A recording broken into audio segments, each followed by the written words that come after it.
Shalom Alain, selamat datang di channel Viva Katolika. Channel yang berisi tentang opini, sejarah, dan hal-hal yang berkaitan dengan iman Katolik. Sebelum masuk pada pembahasan, admin mengajak Anda semua untuk subscribe dan share agar channel ini dapat berkembang. Pemirsa, pada pembahasan yang lalu, admin membahas mengenai kesesatan berpikir kaum sedevakantis yang menolak paus-paus yang berkuasa setelah Konsili Vatikan yang kedua. Sebab mereka menganggap bahwa para paus ini sudah terjerumus dalam bid'ah modernisme. Pada pembahasan kali ini, admin akan melanjutkan keberatan-keberatan admin terhadap pandangan Katolik tradisionalis.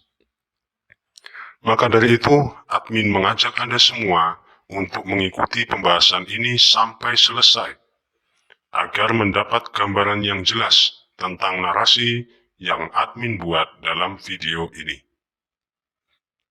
Pemirsa, selain menolak paus-paus yang berkuasa, para kaum tradisionalis ini juga menolak Konsili Vatikan II beserta dengan dokumen-dokumennya. Mereka beranggapan bahwa Konsili Vatikan II ini bukan merupakan karya Roh Kudus, melainkan pengaruh iblis yang akan menghancurkan gereja melalui pengaruh modernisme. Mereka beranggapan bahwa Konsili Vatikan yang kedua telah menyebabkan tercemarnya liturgi karena banyaknya para pastor yang berimprovisasi dalam liturgi, hingga masalah terkait patung Pachamama yang dianggap sebagai berhala bagi gereja.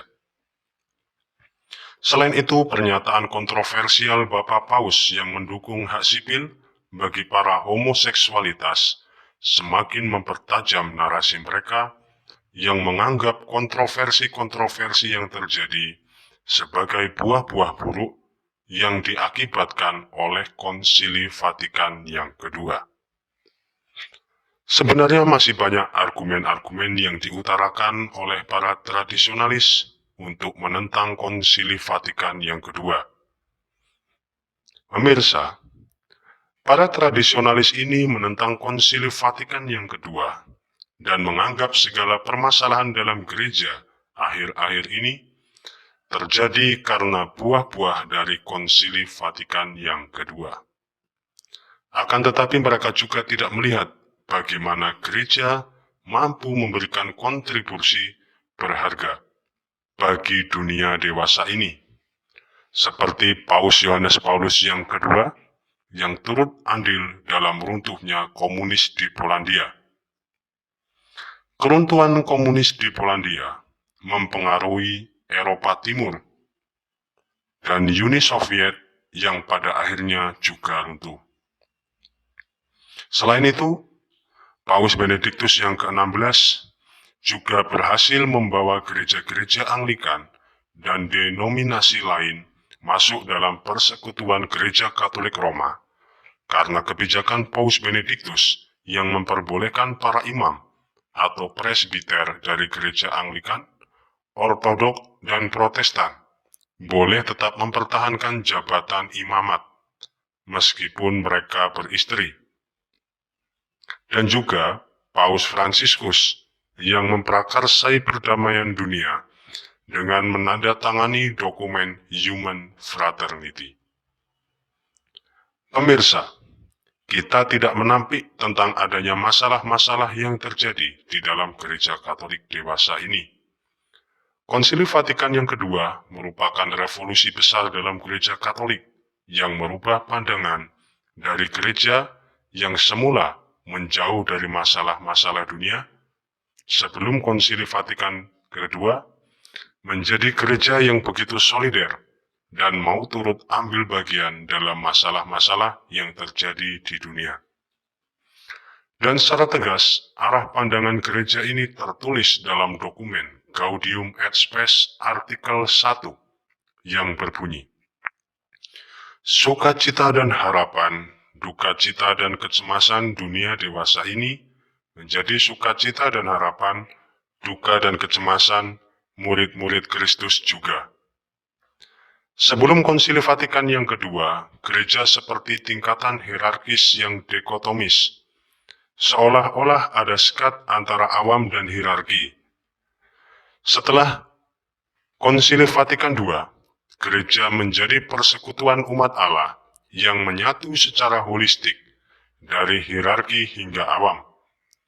Maka perlu dipahami bersama bahwa masalah yang terjadi di dalam gereja Katolik harus diatasi bersama pula. Semua jemaat Kristus tetap menjaga dan terlibat bersama-sama mengatasi masalah yang terjadi dalam gereja. Sebagai persekutuan, pasti ada perbedaan pendapat dan selisih paham. Akan tetapi, alangkah lebih baik jika perbedaan ini tidak mengarah pada pertikaian, apalagi perpecahan. Perubahan dalam gereja merupakan sebuah keniscayaan di tengah dunia yang terus berkembang. Lagi pula, Konsili Vatikan yang kedua ini adalah perubahan yang masih sangat muda dibanding usia gereja yang sudah 20 abad lamanya.